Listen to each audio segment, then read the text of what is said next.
to Dark Horse Paranormal, the podcast that rides straight into the unknown, where the forgotten legends still breathe within the shadows, where the unexplained encounters refuse to stay buried, and where the things that shouldn't exist sometimes do. Dark Horse Paranormal is where the unexplained comes out of the shadows.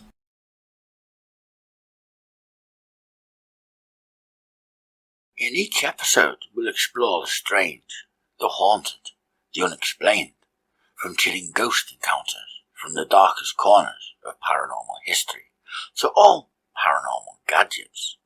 So dim the lights, lock the doors, keep your mind open, because once you enter the world of Dark Horse Paranormal, you may never look at the dark in the same way. Saddle up, the ride into the unknown begins now. Hello once again, viewers. Firstly, I would like to welcome you to our Ouija podcast. Now with that out the way, I would like you to imagine yourself sitting in an old abandoned building with just one candle lit closely in front of you, and picture yourself with your hands resting on the cold, dusty floor beside you, and you just notice that you are currently just barely touching a small piece of wood that currently happens to be lying on the floor beside you. Now you're paying attention to it, you notice that it's your pinky finger that's touching the rough edge of this piece of wood, and oh my god, and it starts moving on its own. No, I'm already out. Fuck it, that's me done. Episode over. Goodbye, everyone. Wait, hold up. Shauna really has gone. But to be honest with you, millions of people have done just exactly that right there. well, folks, if you haven't guessed already, in tonight's episode, we're talking a Ouija board. In this episode, we'll be covering things like where it came from, why are people still using it, how it became dark, as well as the science behind it. We will also look at some real cases and some debunked cases, as well as talk about personal fear and experience. And lastly, we'll dive into whether it actually is paranormal. Or we'll look to see if it's something even creepier. However, please don't say psychological, because that can actually be sometimes worse.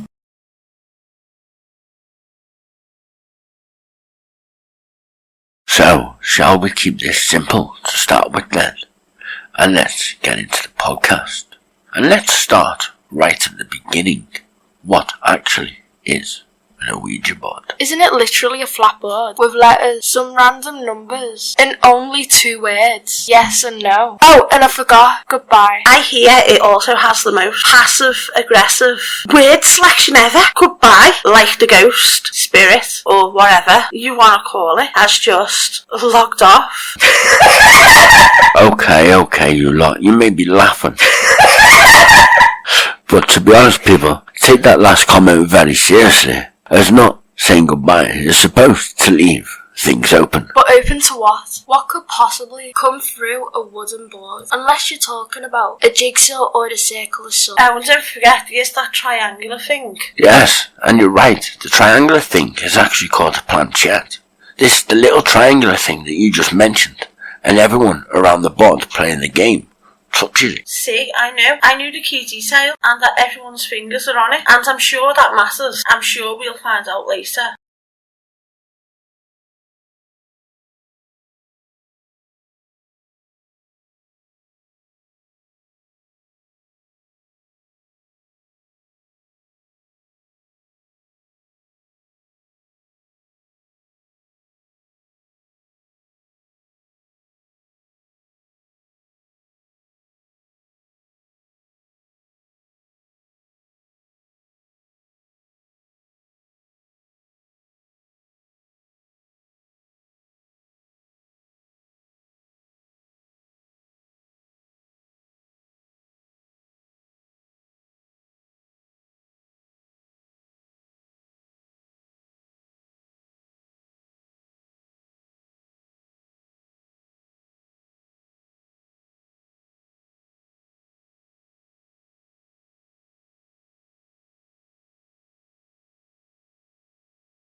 So you all know, or if any of our viewers didn't know, well, it's worth saying this now, that the Ouija board that we all know of today in the paranormal world didn't even start as something scary. You're right.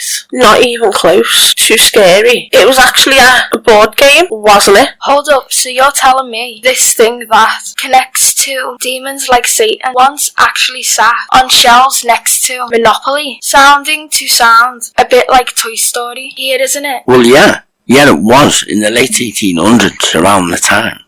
It was also around this time the rise of spiritualism that happened. Yes, I remember. From research, that was around the time that people were obsessed with contacting the dead. Yes, especially after wars. It was used mostly when people were grieving and wanted answers. Yeah, but slow this down. In 1891, the Ouija board was patented and sold as entertainment. Imagine actually buying it for a family. It's not like Twister, is it? But even then, a lot of people believed that this board worked.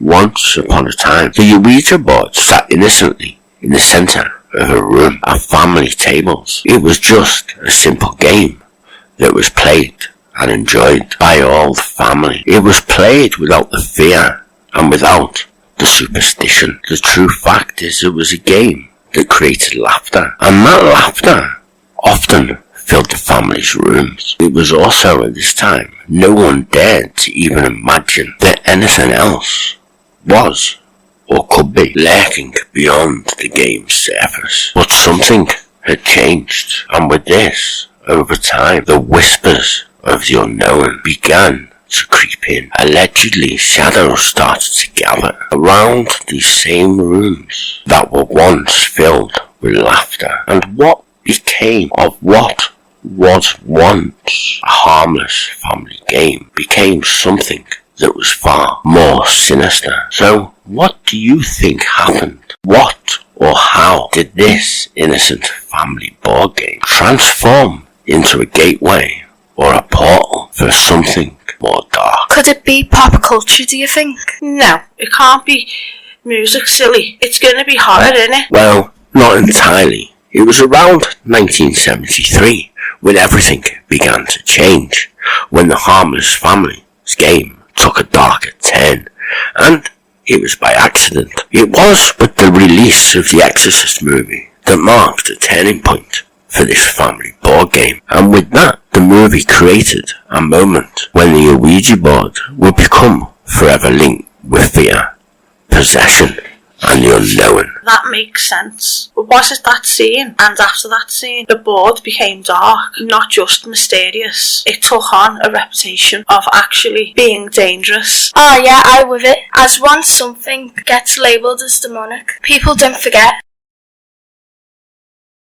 So with the release of the new film, the reputation of this once family board game started to become dark and demonic. So let's just try and find out together why people still want to use it. It could be a number of things. Curiosity, grief, or even peer pressure at your mate's sleepovers. Now come on, let's be serious here. It's due to people want to talk to someone they've lost. We already know people are obsessed of trying to contact the dead. So with the film advertising a different demonic approach, it now changes the way people see the boards. And even worse, they now believe they can use this and actually contact the dead. And also, you can't forget, from normal everyday families to now paranormal investigators that are trying to use it to try and get confirmation or proof that there's a life after death.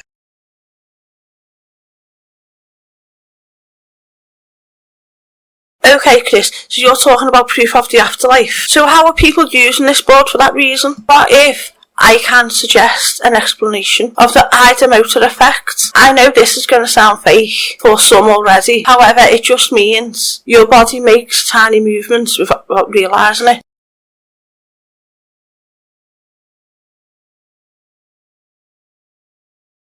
I get you. So with your explanation and theory then, Mark, what you're saying is the planchette moves, and due to the ideomotor effect, no one is really moving the planchette, so therefore, no one actually feels responsible for the movement. That won't and doesn't explain everything though. It explains most of it. But in reality, we were just actually haunting ourselves.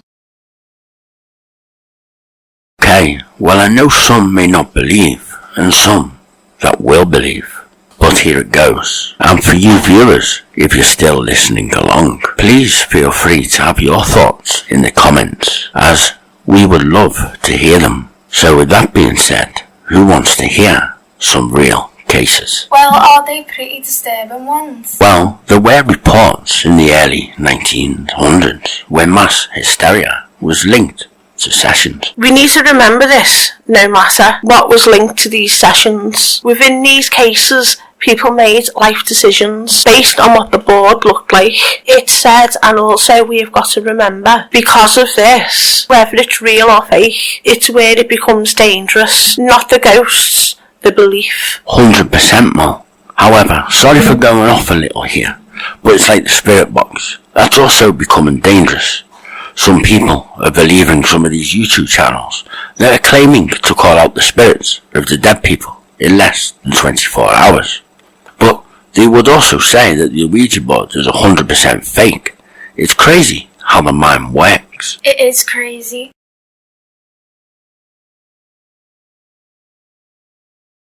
This story begins in the 1970s with a woman named Pearl Curran, who later became famous for something unusual. Pearl claims that she communicates directly through an Ouija board with a spirit named Patience Worth. So a bit like the late Occult and Sam. Well, we will see later too. However, according to Pearl Curran, this spirit Patience wasn't just answering questions for her.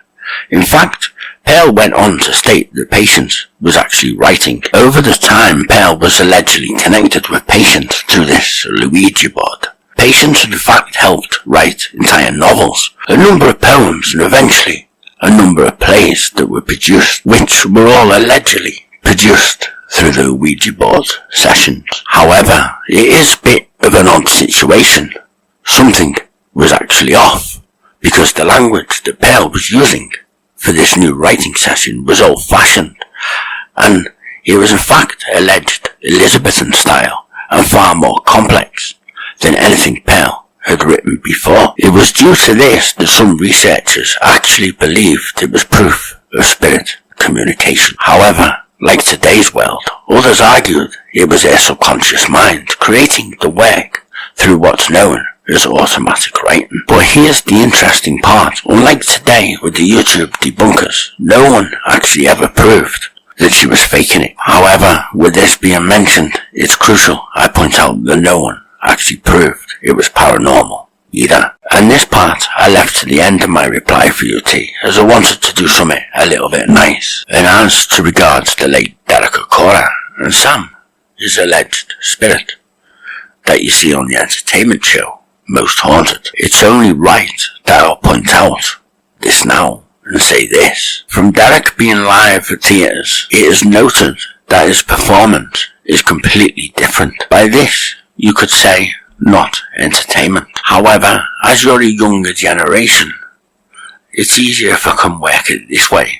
I can tell you now, if it weren't for Derek, Most Haunted would never have taken off the way it did. Derek made that show, and when he left, it flopped. Simple as that. Furthermore though, I would like to add this, the people who have spent lots of time with Derek, just privately with no cameras, and no one watching or in the need, waiting for anything to happen. It's highly suggested and proved that Derek had a remarkable psychic ability, which he constantly demonstrated during some of those times that he spent with people. Derek was known to give out a number of messages to people now and then, and had been witnessed to going private messages to other people that was definitely not researched and definitely not planned, just straight up, randomly.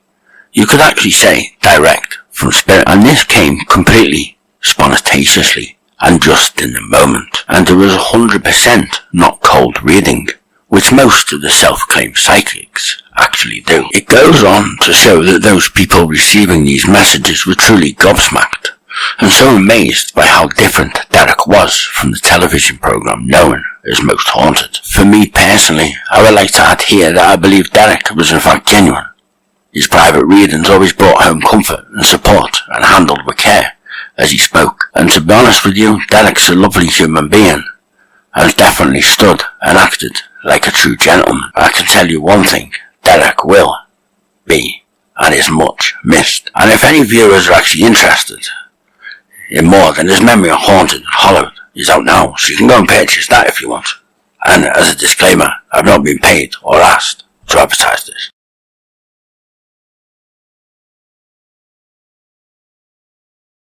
I have a story for you. So here it is. It dates not far back to 1994, and it's a disturbing case that came out in London. It involves a woman named Nicola Hall, who was killed by her partner after taking part in a series of Ouija board sessions. According to the reports, it was the board that supposedly have told him that his wife, who he was deeply in love with, was unfaithful. These sessions played a huge part of his thinking, and you could say started to affect his mental health, to the point he was believing what was coming out of the board. Unfortunately, what came out of these sessions, what started as a curiosity, eventually turned into a complete obsession, eventually leading to paranoia. This paranoia escalated further into violence. With the nature of this story though, I would like to put in a reality check that still to this day, there is no evidence that the board told the truth, and it is said that only the belief in it influenced its actions.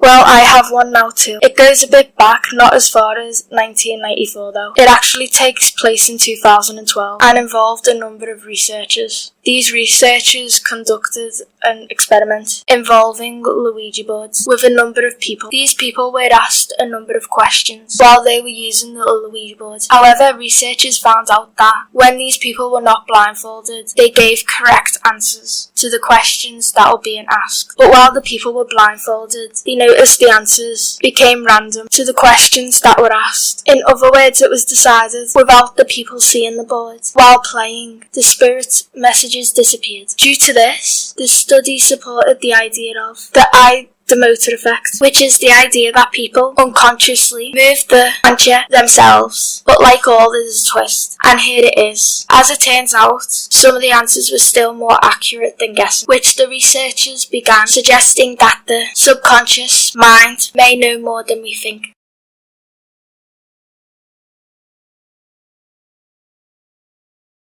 Without being said, Chris, isn't it true a lot of so-called paranormal cases regarding the board didn't hold up? You're right, you're onto something there, T.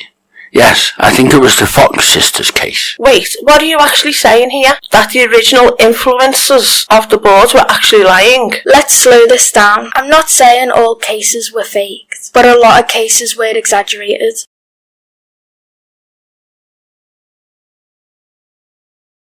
What if I was to tell you that one of the biggest paranormal movements within history was in fact started with a lie? And to be honest, it actually started before the Ouija boards actually became popular. It all started with two sisters known by the name of the Fox sisters. These two sisters claimed that they could communicate with spirit through knocking sounds. It was actually this performance of theirs that helped launch the entire spiritualism movement. However, it was a later date, a number of years later in fact, that they actually confessed that the sounds that were made by cracking their own joints and manipulating objects. So, if you ask what I was sitting there thinking, why have I added this here, when it's not really regarding a Ouija board, it's pretty simple. I wanted to add it here to show how easily people can be convinced of supernatural communication, even when it isn't real. That's not even just a lie, that's an outright performance right there. Wow, and this one's the one that convinced thousands that they were actually speaking to the dead,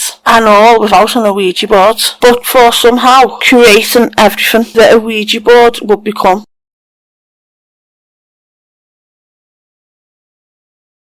Like I said before, it was before the Ouija boards that in fact became popular. There were two sisters known as the Fox sisters. These two young girls were named Margaret and Kate Fox, and at the time in 1848, they were living in Haidersville, New York, and between them, they both claimed something terrifying. What? Let me guess. Did they actually claim that their house was haunted? Oh my god. Here we go again. Let me guess, they never just claimed that they were just haunted. They claimed that they communicating directly to the dead, and this was on command.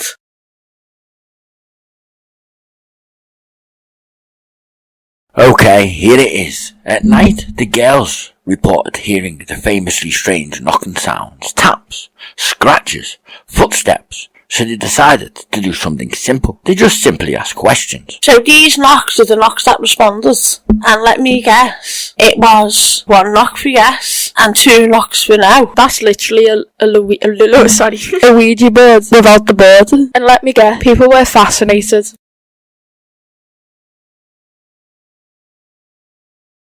Well, whatever the knocks were, or what way, word of the Fox sisters spread quickly, with a number of neighbours knocking on the house to come and witness it. Then came the paranormal investigators, which eventually brought in the crowds. So people truly believe that the girls were actually speaking to a murdered spirit in the house. And was it this moment that helped spark the entire spiritualism movement? Now with seances and mediums suddenly being created, and the Ouija board all came from the back of the Fox sisters. Yeah, and to be honest, that was just the beginning.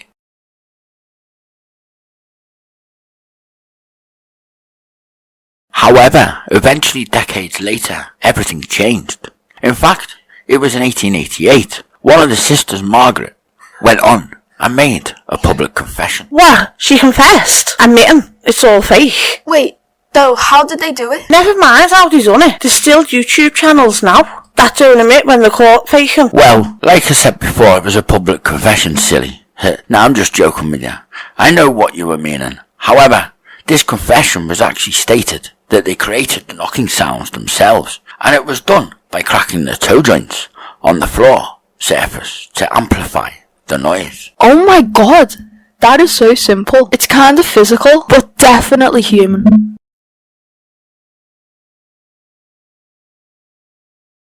Exactly, but this is where it gets more complicated.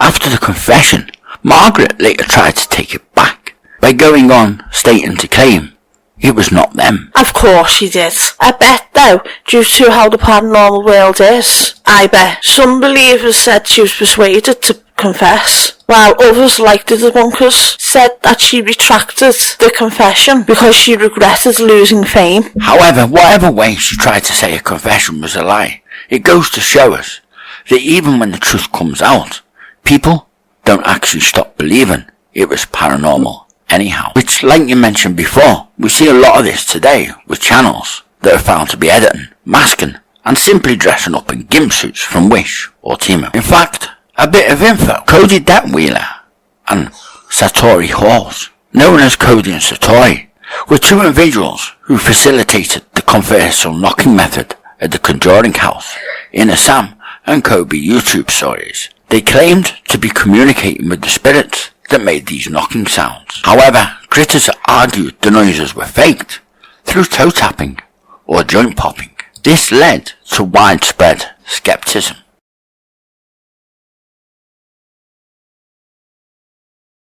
So this is where I try and link it directly to the Ouija boards. The same principles are at play. Expectation, suggestions, group belief. Yeah, you're right, but instead of knocks, you get the movement. And instead of toe cracks, you get the ideomotor effect. So the board isn't moving itself, it's actually the people that are playing without realising it. So this is where I try and link it directly to the Ouija boards. The same principles are at play. Expectation, suggestions, group belief. Yeah, you're right, but instead of knocks, you get the movement. And instead of toe cracks, you get the ideomotor effect. So the board isn't moving itself, it's actually the people that are playing without realising it. Okay, so with all this being said, let's take a look at the big picture here. That above all repeated the patterns. And this happens because a combination of subconscious movement, the ideomotor effect, group psychology, expectation and suggestion, as well as emotional amplification. Together, they all create an experience that feels external and mysterious, even though it's generated internally. So we know now that many modern Ouija experiences follow the same pattern. A group of friends try it as a joke. At first, nothing happens. Then it begins to move slowly and starts to begin spelling out names, maybe answers. However, sometimes things no one thinks they know, eventually causing someone to get scared. Someone else in the group insists it's real, and even when they stop playing, that feeling stays with them. However, when in reality, this is often explained by group psychology or a simple suggestion and the ideomotor effect. But emotionally, it feels real, and that's because the feelings you experience are real.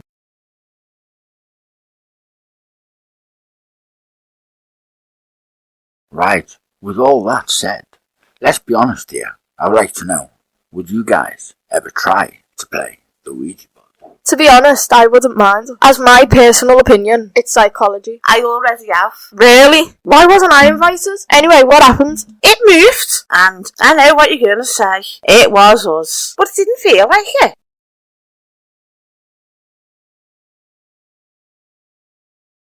The case of Roland Doe is one of the most famous and controversial stories linked to demonic possession and the use of the Ouija board in the 20th century. It was also what inspired the novel and film, The Exorcist. Here's a detailed, balanced look at what's known. So with that being said, we could not do this without going back to a time before The Exorcist was a film, to try and build a connection. So here it is, and we will start with who was Roland Doe. Oh, I love this film. Let's get into it. Ronald Doe was also known under another name. She was known as Robbie Manahem. This name was used to protect the identity of the boy. It was reportedly alleged that he was born around 1935 and lived happily in Maryland in USA. However, as he supposedly reached 13 to 14 years old, the events that were recorded allegedly took place, which was around 1949 to 1950. Well, let's try and make the Ouija board connection. It was said that Roland was very close to his Auntie Harriet Rowe, and in fact it was her who introduced him to the Ouija board. However, she sadly passed away in 1949. It was then when Roland allegedly began to use the board to try and communicate with his aunt. And it was after Roland using the Ouija board that the strange phenomena reportedly began. This involved allegedly hearing scratching within the walls of the property and strange reports of furniture moving across rooms on their own. Objects were reported to be throwing or seen flying. Many believers claim that this is what opened the door to something paranormal. Well, there was actually a number of reported paranormal events that were recorded by witnesses. The witnesses were known as family members, priests, and medical staff. These witnesses claim that Ronald developed violent mood swings very quickly, and his body started to show signs of scratches and some words appearing on his skin. Word like eel or hell. It was also recorded that Roland began to speak in a deep voice and sometimes unfamiliar voices. As for his room, there was one report that the bed shook and levitated. I will state now that these accounts come mostly from diaries kept by the priests, which we'll get onto later, as well as later retailing some decades after the events took place. Well, didn't Roland undergo multiple exorcisms? That was led mainly by William S. Bowden and the Society of Jesus Priests. Yeah, that's right. The exorcisms took place in a number of places. Washington, D.C., St. Louis. However, the final exorcism reportedly occurred at Alexandrian Brothers Hospital. So, what happened? Well, it was reported that these exorcism rituals lasted weeks at a time, with the priest claiming that they confronted intense resistance and supernatural strength. Eventually, they went and reported that a demon, sometimes named Legion, was expelled from Roland's body. Well, it's also reported that afterwards, Roland returned to normal and lived a quiet life. It was this case that directly inspired the film, as we all know, as The Exorcist, as it was talked about author William Peter Blatty then heard about the case while at university and later fictionised it. So what do the non-believers think? Well, to be honest, there are a number of sceptical explanations, which experts have questioned the supernatural interpretation, including some psychological explanations, including possible mental health issues, including a form of trauma or grief after his aunt's death, and there was also a mention of attention-seeking behaviour. As well as sceptical explanations, there were also natural explanations that they included that it was possible that some events may have been exaggerated or staged, and the scratches could have been self-inflicted. It also stated that the witness accounts were not always constant. So what do historians say? Well, historians go on the theory that there's never been no proof of possession.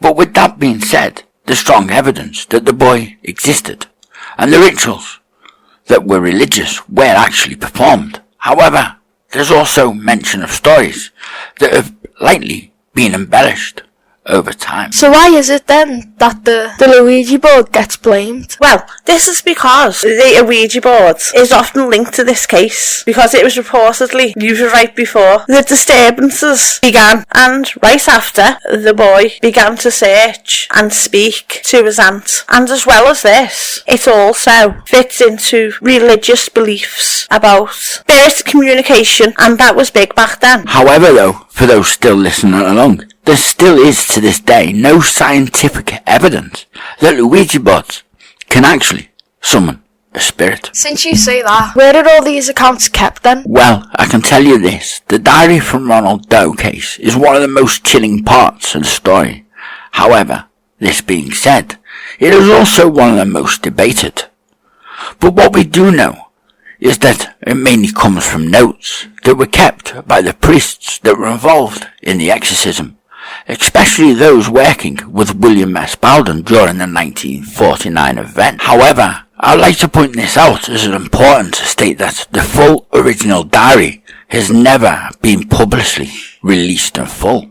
However, parts were summarized by later writers and researchers, including Thomas B. Allen in his book Possessed, and we will get onto that next. This is getting interesting for sure. Well, don't forget, it's still all debatable, but we have noticed that within the priest diary, it reportedly describes the aggressive bed shaking. It also claims that it was Roland's bed that shook violently and was pushed across the room. The priest also reportedly stated that they held him down, but the movements continued. However, it was noted that one account describes the bed raising and vibrating uncontrollably, while multiple adults just watched. So if that's recorded, what about the words on his body? Was that real? Well, the diaries go on to state that there was a wording on the skin, and one of those most disturbing claims state that the scratches would appear on his body in real time, and the words allegedly seen were hell, evil, Lewis. The word Lewis was interpreted as a sign to go to St. Louis. It was noted that the marks were described as raised and red, and they started appearing without a visible cause. That would be scary. Wait for this next one. It goes on to mention about strange voices and unknown languages. The diary goes on and reports that Roland was making deep guttural voices that were not matching a child. The priest reported that Roland spoke these deep voices while speaking in what the priest believed was Latin. However, a number of skeptics go to note that there is no strong evidence that Roland himself could not speak fluent Latin. They also stated he could simply just be repeating phrases that he had heard. It's also reported too that Roland had extreme strength, with multiple entries describing that Roland needed several adults to restrain him, However, he could still break free unexpectedly. Priests interpreted this as inhuman strength, through things like adrenaline could actually explain it. With this extreme strength came violent reaction to religious objects. According to the diary, it's reported that Roland reacted strongly to things like holy water and religious items like crucifix and holy prayers, with some examples claiming that Roland began screaming or cursing during prayers. Roland was also reported for attempting to strike at priests, as well as somehow making objects to be thrown or knocked away. Okay, well, let's not forget about the X-mark instance. This is where one entry describes as an X-shaped appearing scratched onto Roland's chest, which was later interpreted by the priest as a sign or warning. Well, here comes the final battle. It goes on to report that during the last stage at the Excellent Brothers Hospital, the diary claims a final intense confrontation during exorcism prayers, with Roland shouting that a demon named Legion would not leave. Then it was reportedly stated that Roland suddenly calmed down and spoke in his normal voice and said something like, "He's gone." It was shortly after that the phenomena stopped. So that's the end of it. Done and dusted. Like kids brushing dust under the rug. Well, you would think so, but there soon become a lot of scepticism, and for good reasons too. They are as follows. It was in fact the diary that mainly caused the scepticism due to its issues, due to the number of second-hand versions. For example, most people, including us, have only seen summaries, not the originals. There was also possible exaggeration. You see, due to the nature of this, many have actually been misinterpreted and embellished over time. And not to mention the natural explanations too. The skin writing could have been possible self-scratching. The voices reported could be due to psychological state of mind. The strength down to adrenaline. And as for movement, it could have been a misception or simply staging. However, with that being said, it still creeps people out to this day due to the skeptics, as they've been to admit to the constant entity of witnesses as unusual, and the diary's tone feels cold and observational, and the case involves multiple locations and clearly not just a strict amount of people. And to be honest with you, here are some of the diary quotes. I'll get them up on screen for you to see yourself. Wow, what makes this quote unsettling is the calm, report-like tone. There's no exaggeration, it's just like pure observation. Wasn't it though? That there was another version that said the word hell formed on his chest. And this one was about the voice. To be honest, sorry to stop you here. I think we'll let the viewers have their say in the comments regarding the passages from the diary. That's a good idea. Agree 100%. So with that, let's move on to what was reported during the prayers.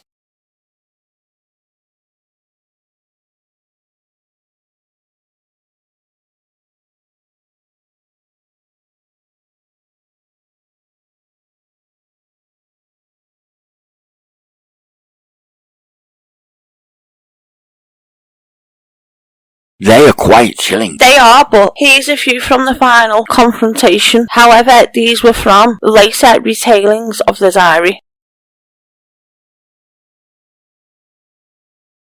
Wait, hold up. This is why then that the diary cannot be used as fully as real evidence. And to be honest with you, I can see now why. The diary doesn't actually prove possession. However, it does show that something intense and disturbing was definitely happening, whether or not you believe in the paranormal or not. It also shows that there was a group of trained adults that fully believed it was serious enough to conduct an exorcism, regardless of the fact that a psychological crisis or even a religious misinterpretation was looked at.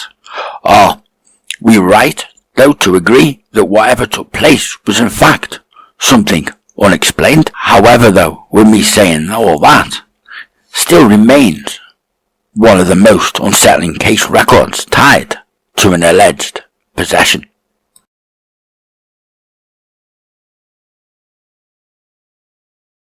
How about we discuss some cases now where the Ouija board went too far? Regardless what you think it is, psychologically, suggestion or nothing more. It's a known fact that every story doesn't end harmlessly. In fact, some believe it doesn't end at all. So let's discuss some of these stories.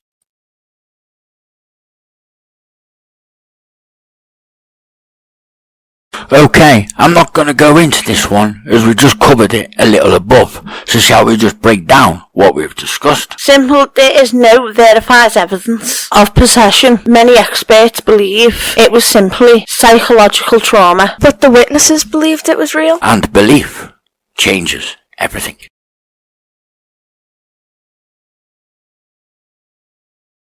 It is a known fact that in several real cases, these Ouija boards have been linked to very extreme paranoia. And with this story, it went as far as involving a man who became so convinced that the board was warning him about people that were currently around him. What, like his friends or family? Or was it meaning strangers? This definitely sounds like a case of classic paranoia loop. Yeah, well, allegedly, the board began telling him who was lying to him and who was dangerous for him to be around.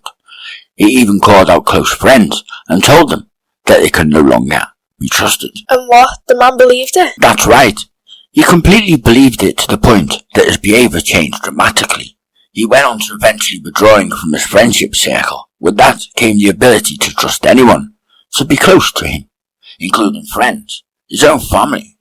However, eventually this man became aggressive. So, why did he feel that way? Well, this is where the paranoia and suggestion overlap. You see, the board doesn't just create the fear, it gives your own fear a voice.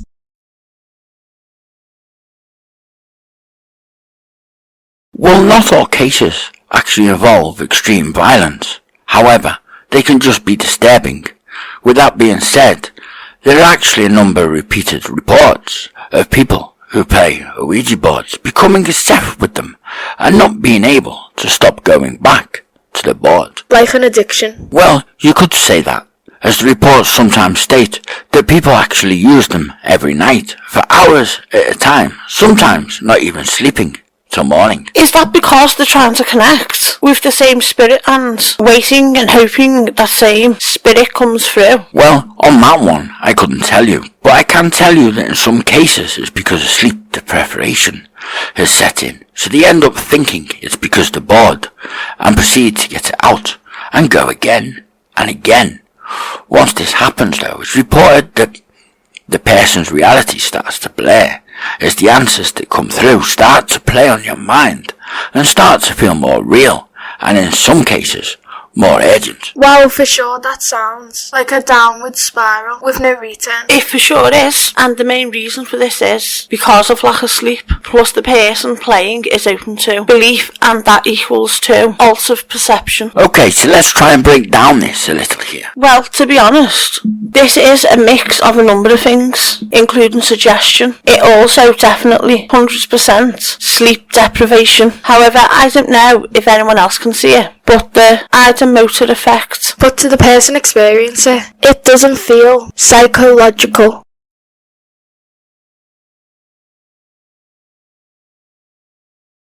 Well, we all know that there have been cases where the Ouija boards are linked to some deaths, and this was not because of the spirit, but because of the belief. It is known that in one case, a person became so convinced the board had revealed a big betrayal. So what? He acted on it? Yeah, he acted violently, and with that, he believed the board was telling him about. So really the board didn't actually cause the violent outrage. However, for the person playing it, it just justifies his actions. So do you want to try and break down this a little here and ask ourselves what exactly connects all of these cases? Well, it's one thing, innit? It has to be belief turning into certainty. And once that happens, some things feel certain to the point people stop questioning it. Even if it's coming from a board? Well, what we can actually say is, and actively know from these cases, that the Ouija board doesn't need to be supernatural to be dangerous. So we've covered cases of possession. Okay, alleged possession. We mentioned about making people not trust others, but are there any cases on this? Of course they are. How about we share a few?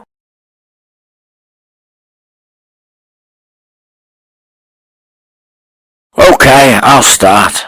Thanks for that. Well, here it goes. A board game with just a few letters and a simple question. Is anyone there? Okay, I don't know why everyone starts with that question. But anyhow, what happens if the answer was to turn people against each other? Well, right here in the UK in the 1900s, this case was known as the accusation case. It involved a couple that decided to play the Ouija board. However, currently at this time, the couple were already going through and dealing with some trust issues, and they still decided to play with the board. First, it was just curiosity, but due to the trust issues, the questions they asked started to become personal. It was noted that the board began to spell out accusations, and this began to turn into lies about betrayal. Okay, the couple laughed off the first few. However, it never stopped. The same accusation over and over and over. That right there started to reinforce the couple's belief within the board, and with that, with the already trust issues, the male partner was 100% convinced the board was telling the truth, and one night it very much turned violent. So let me break it down here. This is where the ideomotor effect comes in. Once again, people unconsciously move the planchette, which means someone could be influencing it without realizing. So that basically means that the voice on the board might not even actually be a spirit at all.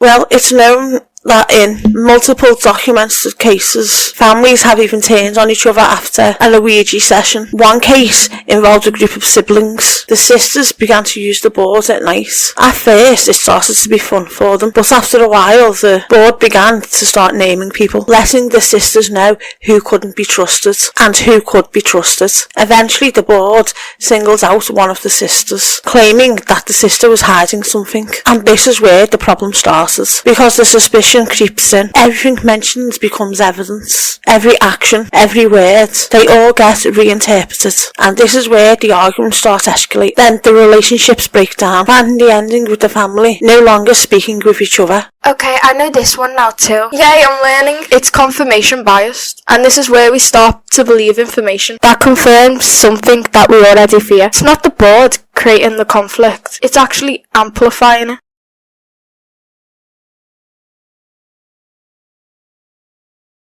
Okay, so we are safe to say that in some cases the manipulation isn't actually unconscious.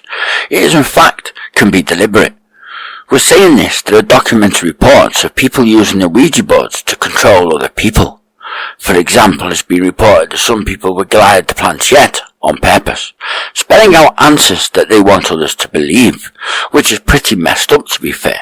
In one reported case, a person actually used it to convince their friend that a spirit was giving them instructions, and over time, these messages become more controlling. Well, I know this one. That's psychological manipulation, and because it feels external, it feels and is more believable.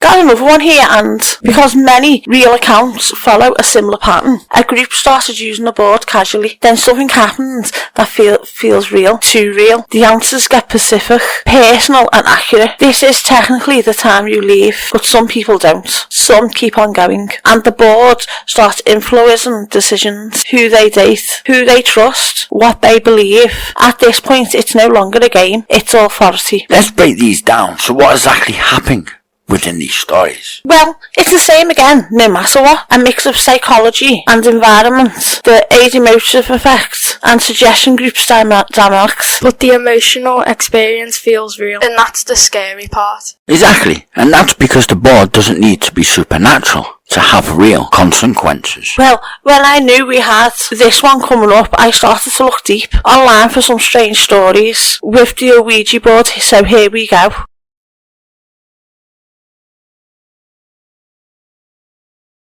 This story I found come from Emily, age 19. It doesn't say where she's from though, or even if it's real, but here it is anyhow. It knew my name. We weren't taking it seriously. It was me and 3 friends at a sleepover. Someone found an old Ouija board in the cupboard, and we thought it'd be funny to try it. At first, nothing happened. We were laughing, barely paying attention. Then it moved. Just a little. We all stopped. One of my friends said, "Okay, who's doing that?" Everyone swore they never, so I asked a question, "Is anyone here?" And it moved straight to yes. I remember laughing, but it didn't feel funny anymore, so I asked it another question. "What's my name?" I expected it to spell something wrong, but it didn't. It spelt my name, slowly, letter by letter, perfectly, no hesitation. I pulled my hands away and I said, "That's not funny." But everyone else looked freaked out as me. Then it moved again. We hadn't asked anything. It just started spelling stay. We ended the session right there. We said goodbye and packed it away. But that night, I didn't sleep because I kept on thinking about one thing. If none of us were moving it, then how did it know my name?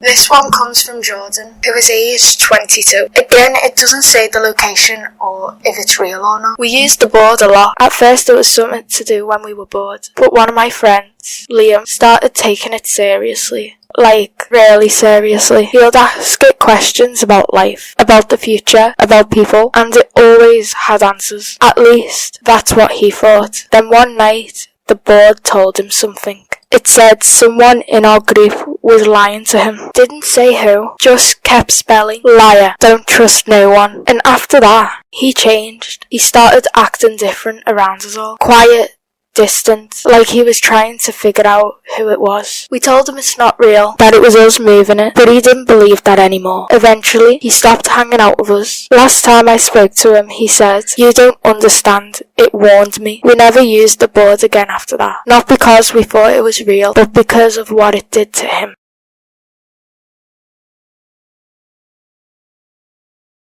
This one's short, but kinda stuck with me. It's from Kayla, age 17. Again, it doesn't say where from. We forgot to say goodbye. That's it. That's the whole mistake. We were messing around with a Ouija board at a friend's house. Nothing really happened. So we just stopped. Didn't think about it. Didn't close the session properly. That night, I went home. And around 2 a.m, I woke up. I don't know why. I just opened my eyes. And I had the feeling like someone was in my room. But I didn't see anything. But I couldn't move. I couldn't even sit up. I just lay there, staring at the ceiling. And I swear I heard something whisper right next to me. But I don't know what it said. But it sounded like my name. After that, I never touched an Ouija board again. And if I do, I always say goodbye, just in case.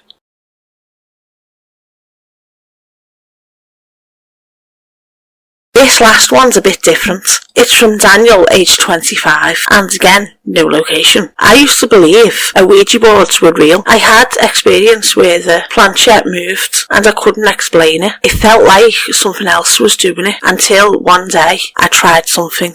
I used the board alone and I asked a question I didn't constantly know the answer to. Something obscure, and it still answered correctly. That's when it hit me. I was moving it, not on purpose. It was like my brain knew something and my hands followed without me realising it. That scared me more than anything else because it meant it wasn't a spirit. It was me and I didn't even know I was doing it. Right, let's break them down real quick as we're near the end of this episode. So okay, whether these stories and experiences are paranormal, it's hard to prove.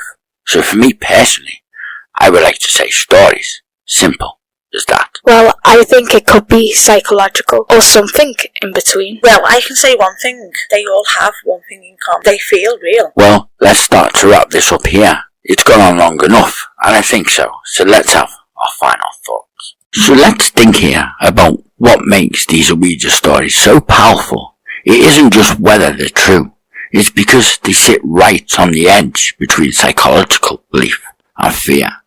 Because even when science explains it, the experience itself can still feel unexplainable. Well, a piece of wood, a few letters, and a question, but the answer comes from somewhere closer than people think, and sometimes it's already inside you. The Ouija board doesn't just move, it influences, it reflects what's already there. Fear, doubt, curiosity, and sometimes it turns people against each other. Well, the Roland Doe case sits at the intersection of religion, psychology, folklore, and media influence. Whether you see it as a real exorcism or a misunderstood mental health case, or even a story that grew over time, nevertheless, it remains one of the most debated paranormal events in modern history. Whether you believe the case or not, these lines stuck around because they sit right on the edge of believable documentation and something deeply unsettling. They read less like fiction and more like someone trying to calmly record something they didn't understand. Well, to end with this, with the one thing that started this all in the first place, that being said, the Fox sisters didn't just fake a haunting, they created a blueprint for it, and for belief and misunderstanding, and for every Ouija session that came after. And this happens because once people believe something is real, even proven it's fake isn't always enough to convince them otherwise. And with that being said, that's where we'll close the circle for tonight. So if you felt a chill, heard something you can't explain, or maybe just heard a strange sense that someone or something was listening along with you, you're not alone. Remember, when you reach out, sometimes something reaches back. Well, thank you for joining us on this journey into the unknown. If you have enjoyed the episode, don't forget to follow, share it with a fellow thrill seeker, and keep the conversation going. Until next time, keep your mind open, your questions ready, and whatever you do, don't play alone. Good night and goodbye. Before you turn off this episode, take a little moment and listen to the silence around you. Sometimes the quiet isn't really quiet. Sometimes, and only sometimes, something is listening, maybe even watching, maybe even waiting. So when your lights go out tonight and your room goes completely still, if you think you hear something in the dark, don't worry, it's probably just your imagination. Dark Horse Paranormal, where the unexplained comes out of the shadows.